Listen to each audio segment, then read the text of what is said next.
see you guys in the dark.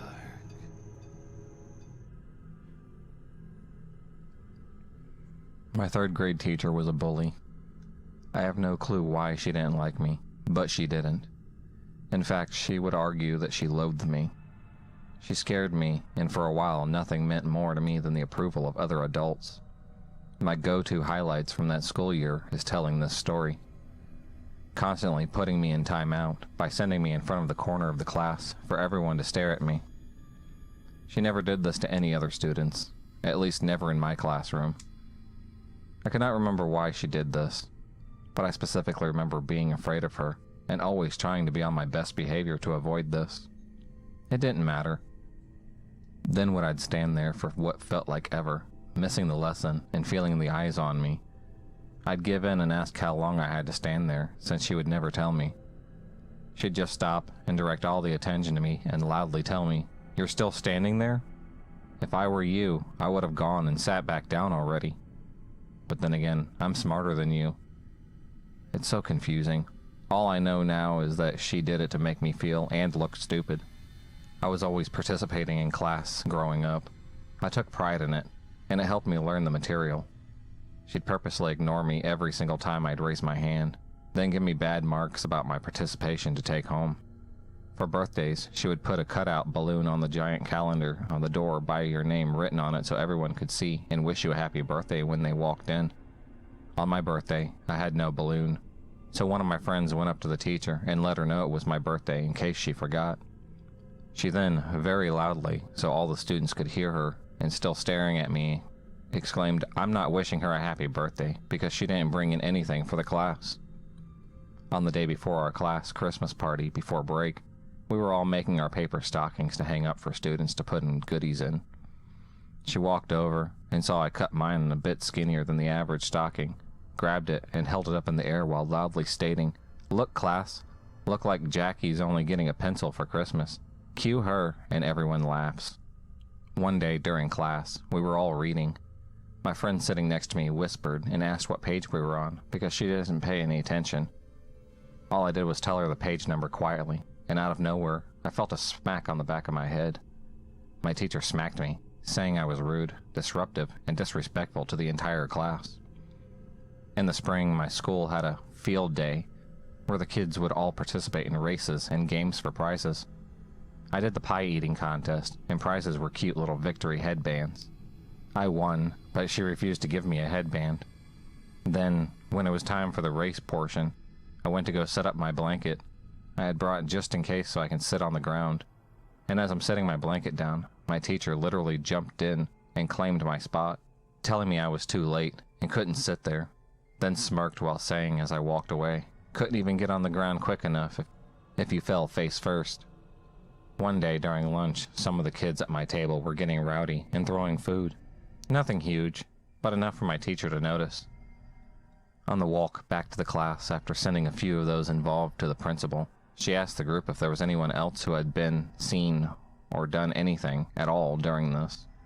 I raised my hand to tell her about one other little boy who was the ringleader of the whole incident, but instead of letting me speak, she refused to hear what I had to say and immediately sent me to the office.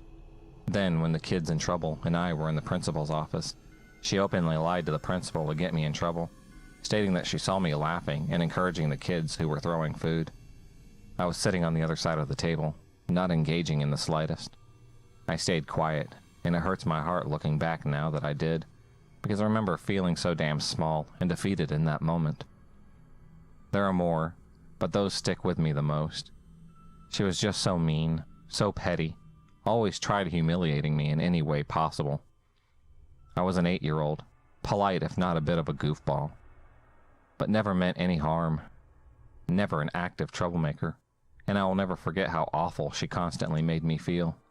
How she always made it her personal mission to have the class staring or laughing at me. How she belittled and bullied me. The pleasure she took in embarrassing me and creating opportunities to embarrass me. A little kid, I don't know why I didn't say anything to my parents at the time. She intimidated me pretty good, and I think seeing her lie to the principal and him believing her over me made me think the same would happen with my parents. I did tell them years later after we moved and such, but I wish I'd told them sooner. Wherever you are, Miss Whetstone, screw you, let's never, ever meet again. When I was 14, I was taking a 3D modeling class at my online school and had a teacher whom I'll call John Doe for the sake of privacy. He was around 60 at the time. When John Doe was a little friendly, he would always ask to Skype and would talk about subjects unrelated to school. If I only had an audio on, he'd ask for me to turn on my video. He'd also ask me to lower my camera when I was wearing tank tops and whatnot. He'd say I was the most beautiful girl in Hawaii, and would tell me how lovely I looked, and be very complimentary. He sort of opened up to me, in a way that was unusual for a teacher to do so. He also always gave me A's, so I appreciated that. Never an imperfect score. My 14-year-old self had never had someone open up in that way, so I went along. It kind of intrigued me. I didn't mind because he always gave me perfect grades and was always flattering towards me. He'd look at my chest when we were Skyping and would always compliment my physical appearance.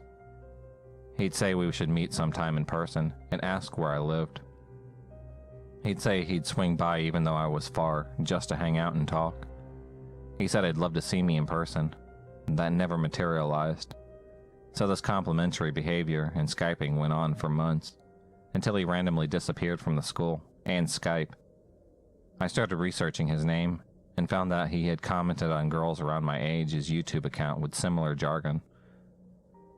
I don't know the reason as to why he had dropped or reassigned from the school. All I know is that he did.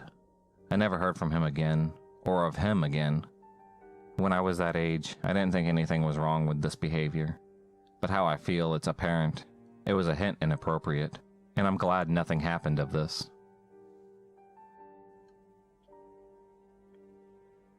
Back in the early 2000s, I was putting in my mandatory driving time with a driver's ed instructor.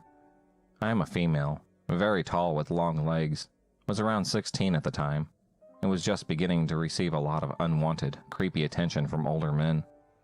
I live in a pretty rural area with medium-sized town, at its heart surrounded by farmland and tiny towns. Before beginning, I had almost no driving experience before putting in my hours, as my parents never had any interest in teaching me to drive. My lack of skills became very apparent when the instructor wanted me to drive in a larger town, and I had no idea what I was doing. He immediately directed me to drive to some of the smaller, quiet towns so I could get a feel for driving in a safer environment. Eventually I got the hang of it and was driving in a bigger town by the end of my time. All went normal until our last day. He instructed me to drive out to the smaller town, countryside, which I thought was a little odd.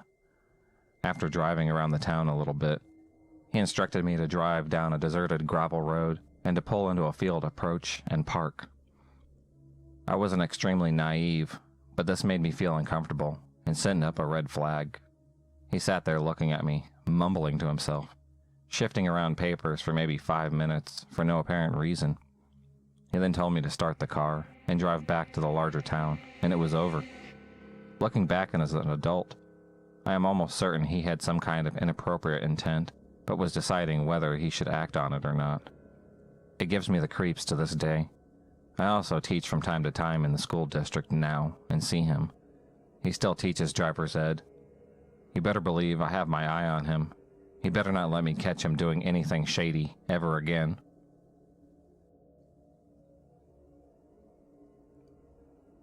So when I was 7 years old, I was in kindergarten. We had a teacher, Mr. H, but this isn't about him. It's about a substitute that I had one day. I immediately don't actually remember his name, as he was only there for this one day. Mr. H was amazing, very caring, very good with kids as well. This substitute was not.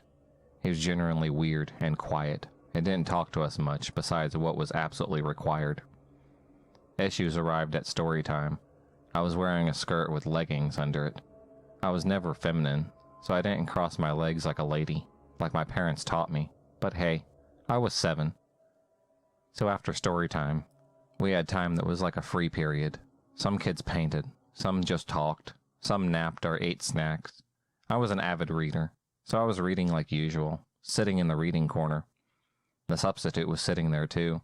Nobody else was in this corner with us. The substitute turns to me and says very bluntly, "Are you wearing panties? Because it didn't look like you are." Keep in mind, I didn't have my legs widespread, just not crossed, and I had leggings on under my skirt. Also, for the record, I was wearing panties. At the time, I was being abused at home, so I honestly didn't think much of it. That sort of stuff was normal to me at the time, but I was still a little put off. I decided to read somewhere else, and got up to move to the other side of the classroom. The substitute followed me. Throughout the entire block, the substitute followed me around the classroom, keeping his eyes on me as I did my various kid stuff like playing with the sand table, painted, and even read. Every time we were doing anything complicated, he'd be hovering over me, even though I didn't need help. He was also very touchy. He was constantly touching my shoulder, running his fingers through my hair, among other things, might I add. He never directly touched me inappropriately, but I was very uncomfortable with being touched at all due to the abuse at home. I ended up going home unscathed, and honestly, I didn't even tell my parents.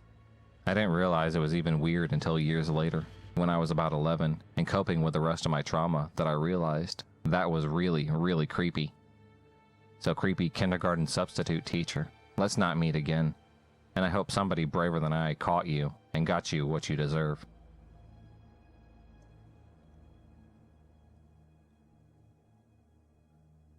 This happened a couple of years ago, so some memories may be a little fuzzy. So my class usually changed before and after gym. My teacher seemed weird, but not creepy in any way, until this particular day at least. It was a long day after working out. All the girls were gossiping, spreading rumors, and whatnot. They started changing into their regular clothes. Fast forward a few minutes later, the only girl in the changing room was me. I was pretty quiet and slow, so it took me longer than the other girls to change. It was very quiet, so you could hear a lot of background noises. I started hearing very heavy breathing. It seemed like it was from a distance. I started moving closer and closer to the noise, and I'll never forget what I saw. I saw my gym teacher creeping and peeping. He had this creepiest look on his face. I kind of freaked out and pushed the door open, desperately trying to leave that room. I think I remember him trying to get my attention or something, or apologizing, or even act confused and pretend he was looking for another room or whatever. But I just ran into my next class. I never told. I just wanted to forget everything that had happened. I was very creeped out at this. So creepy cross-gym teacher, I never want to see you again. I was just commenting in another sub on how a teacher in one of my high schools was arrested for placing nipple clamps on a male student. I tried to look up the article and found out that upwards of 6 to 7 teachers during my time there had been arrested for all sorts of abuse. One in particular made my head shake. I had a woodshop teacher that went out of his way to be the cool guy. He would let us pretty much do anything in class, and would even let us go out the side door and smoke if we wanted. He would also come up to us guys and make sexual comments about female students. One time, I remember him coming over to me and some other dudes with an open can of shellac and saying, "Hey fellas, you know you got yourself a good whore when she takes a load like this." He then laughs, looks at the really attractive girl in class, and says, "I bet she does."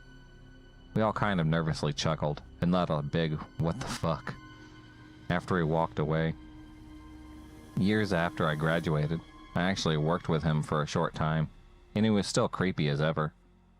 I thought about the article saying he was arrested last year for inappropriately touching 3 female students and providing male students with drugs and alcohol. If you search the highlights on this, you will find many instances of abuse and generally fuckery going on by teachers and coaches. Unreal, isn't it? Well, teachers of my SWMHS, let's not meet again. If you enjoyed this video, please subscribe, like, and hit the bell for notifications on future videos, and become a stalker of the night, and I'll see you next time.